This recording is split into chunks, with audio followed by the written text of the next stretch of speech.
और इस बीच पीएम की सुरक्षा में चूक की जांच तेज हो गई है। गृह मंत्रालय की टीम पंजाब के फिरोजपुर जांच के लिए पहुंची। जिस जगह पीएम का काफिला फंसा था वहां गृह मंत्रालय की टीम पहुंची और इस दौरान फिरोजपुर के डीआईजी एसएसपी भी मौजूद थे। बताया जा रहा है कि गृह मंत्रालय की टीम पंजाब पुलिस अफसरों से बात करेगी, साथ ही घटना के समय वहां मौजूद चश्मदीदों से भी बात की जाएगी। और पीएम की सुरक्षा में हुई चूक पर बीजेपी आक्रामक है। केंद्रीय मंत्री मुख्तार अब्बास नकवी ने इसके लिए सीधे तौर पर कांग्रेस को जिम्मेदार ठहराया और कांग्रेस नेताओं की बयानबाजी को उनका अहंकार बताया। कांग्रेस वहां कुर्सी गिन रही है, देश उनकी करतूत गिन रहा है। और जिस तरह से एक जानबूझकर की गई आपराधिक साजिश पर अहंकारी कुतर्क दिए जा रहे हैं, आपराधिक करतूत पर अहंकारी कुतर्क देने की कोशिश हो रही है, उससे ये अपने गुनाह से ये बच नहीं सकते। आप एक देश के केवल प्रधानमंत्री ही नहीं बल्कि विश्व में एक ऐसे लीडर के खिलाफ साजिश और षड्यंत्र की गंध आ रही है जो कि दुनिया में आतंकवाद के खिलाफ की लड़ाई में अग्रणी भूमिका निभाते रहे हैं। प्रधानमंत्री नरेंद्र मोदी की सुरक्षा में चूक के मामले पर आज सुप्रीम कोर्ट में अहम सुनवाई हुई, जिसमें सुप्रीम कोर्ट ने प्रधानमंत्री की सुरक्षा को सबसे ज्यादा अहम बताया। साथ ही आदेश दिया पीएम के पंजाब दौरे से जुड़े सभी दस्तावेजों के रिकॉर्ड को सुरक्षित रखा जाए। सुप्रीम कोर्ट के आदेश के बाद पंजाब सरकार को इस घटना की जांच कर रही एजेंसियों का सहयोग करने के लिए मजबूर होना पड़ा है। पीएम के दौरे के रिकॉर्ड सुरक्षित रखने की जिम्मेदारी पंजाब हरियाणा हाईकोर्ट के रजिस्ट्रार जनरल की होगी। इस काम में रजिस्ट्रार जनरल की मदद चंडीगढ़ के पुलिस महानिदेशक और एनआईए के अधिकारी करेंगे। ऐसा इन दस्तावेजों को किसी भी तरह की छेड़छाड़ से बचाने के लिए किया गया है। साथ ही ये भी इसलिए महत्वपूर्ण है क्योंकि ये अधिकारी पंजाब सरकार या पंजाब कैडर से जुड़े नहीं है। पीएम की सुरक्षा में एसपीजी, पंजाब पुलिस और खुफिया एजेंसियां शामिल थी। अब अदालत ये देखेगी कि अगर कोई चूक हुई है तो किससे हुई है और उसकी जवाबदेही कैसे तय की जाए। हालांकि केंद्र और राज्य सरकार ने इस मामले की जांच के लिए अलग अलग कमेटी का गठन किया है, लेकिन सुप्रीम कोर्ट ने कहा है कि अगले आदेश तक ये दोनों कमेटी कोई कार्रवाई नहीं करेंगी। सुनवाई के दौरान सॉलिसिटर जनरल की तरफ से सीमा पार आतंकवाद के एंगल से भी जांच को कहा गया है कि किया जाए। अगर इस मामले की अगली सुनवाई अब जो जानकारी है वो सोमवार को तय हुई है।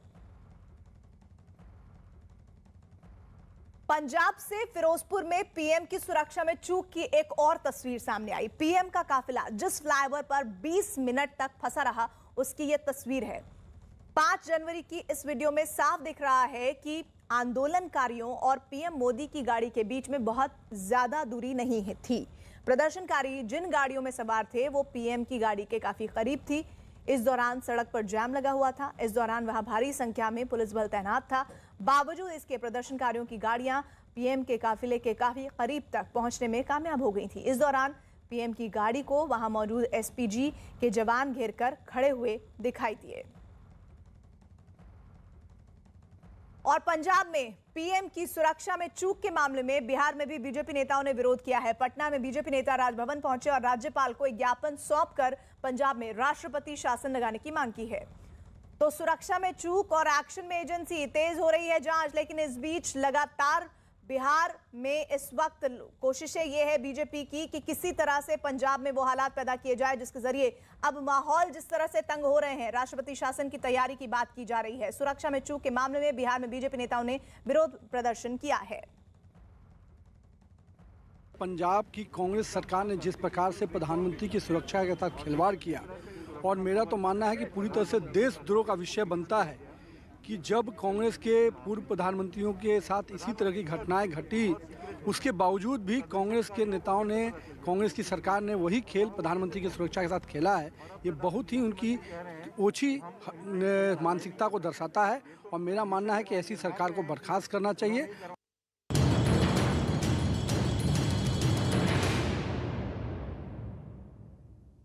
देश में कोरोना के मामले तेजी से बढ़ते जा रहे हैं। अस्पतालों में भी मरीजों की संख्या बढ़ती जा रही है। बहुत ज्यादा चिंता इस बात को लेकर है कि केसेस बढ़ रहे हैं। देश में पिछले 24 घंटे में 1,17,000 से ज्यादा कोरोना के नए केसेस आए हैं। दिल्ली में 15,000 से ज्यादा कोविड केस हो गए हैं, जबकि मुंबई में 20,000 से ज्यादा कोरोना के केसेस हो गए हैं। मध्य प्रदेश में 1,320 नए मामले सामने आए और अस्पतालों में बेड भी तेजी से भरते जा रहे हैं। सरकार की तरफ से बार बार ये कहा जा रहा है कि इस बार कोरोना के काफी हल्के लक्षण हैं, लेकिन आप अपना विशेष ख्याल रखें, मास्क पहने, सामाजिक दूरी बनाएं, वैक्सीन लें और साफ सफाई का भी विशेष ध्यान रखें। ये 6 तस्वीरें आपको बता रहे हैं कि किस तरह से जो खतरा है वो बढ़ता जा रहा है। दिल्ली में ऑड इवन से खुलेंगे बाजार, ये बिग ब्रेकिंग इस वक्त की। मॉल पर भी ऑड इवन का नियम लागू किया जाएगा। सुबह 10 बजे से रात 8 बजे तक ही खुलेंगे मॉल।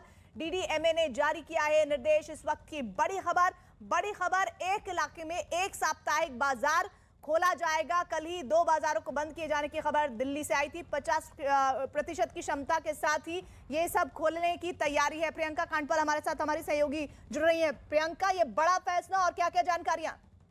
जी बिल्कुल, ये फैसला जो ऑड इवन से मार्केट मॉल्स खोलने का लिया गया था उसी का एक्सटेंडेड वर्जन है, जिसमें खासतौर पर डीएम ऑफिसर्स को ये अब जिम्मेदारी दी गई है कि वो 24 घंटे में अपने हिसाब से नंबरिंग करें ताकि जो लॉ ऑर्डर है उसको मेंटेन किया जा सके। क्योंकि लगातार हम देख रहे हैं कि कई बाजारों को सील किया जा रहा है नॉर्म्स फॉलो ना होने के साथ ही साप्ताहिक बाजार को लेकर भी ये बात साफ की गई है कि एक इलाके में एक ही साप्ताहिक बाजार खुलेंगे केवल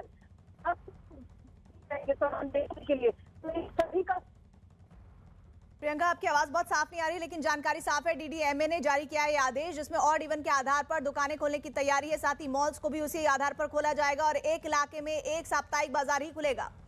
इधर आज देश ने 150 करोड़ कोरोना वैक्सीन लगाने का ऐतिहासिक आंकड़ा पार किया है। 150 करोड़ लोगों का वैक्सीनेशन होना एक रिकॉर्ड है। देश के स्वास्थ्य मंत्री मनसुख मांडविया ट्वीट कर ये जानकारी उन्होंने दी है। देश में रिकॉर्ड 150 करोड़ वैक्सीनेशन पर स्वास्थ्य मंत्री मनसुख मांडविया ने ट्वीट किया है। ऐतिहासिक प्रयास, ऐतिहासिक उपलब्धि, पीएम मोदी जी के यशस्वी नेतृत्व और स्वास्थ्य कर्मियों की मेहनत से देश ने आज 150 करोड़ वैक्सीन लगाने का ऐतिहासिक आंकड़ा पार कर लिया। जब सब मिलकर प्रयास करते हैं तो कोई भी लक्ष्य हासिल किया जा सकता है। और इस बीच एक बड़ी खबर, मुंबई में पिछले 24 घंटे में 93 पुलिसकर्मी पाए गए हैं कोरोना पॉजिटिव। अब तक कोरोना पॉजिटिव होने वाले पुलिसकर्मियों की संख्या पहुंच चुकी है 9,657।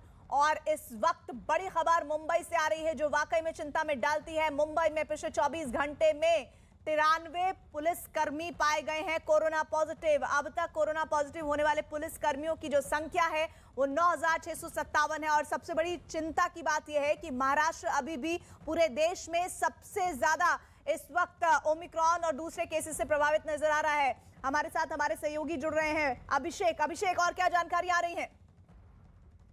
देखिए, अब तक जो है काफी संख्या में पुलिसकर्मी पॉजिटिव हो रहे हैं और 24 घंटे के भीतर 93 कोरोना पॉजिटिव पुलिसकर्मी हुए हैं और उसके साथ साथ कई लोगों की अभी रिपोर्ट आना बाकी है। और सबसे चौंकाने वाली बात यह है कि गृह मंत्री का स्टाफ वो भी करीब 20 लोग कोरोना पॉजिटिव हुए हैं। महाराष्ट्र के गृह मंत्री का स्टाफ भी 20 लोगों का कोरोना पॉजिटिव हुआ है और उसके बाद कई लोगों को, पुलिसकर्मियों को क्वारंटाइन किया गया है ताकि जो क्लोज कांटेक्ट के लोग हैं जिनकी अभी तक रिपोर्ट नहीं आई है। लेकिन एक सवाल और मुझे आपसे जानना है, वो ये कि कल तक ये कहा जा रहा था कि 40% अगर बेड ऑक्यूपाई हो जाते हैं तो लॉकडाउन लग जाएगा। अभी इस डेटा के बारे में क्या जानकारी है?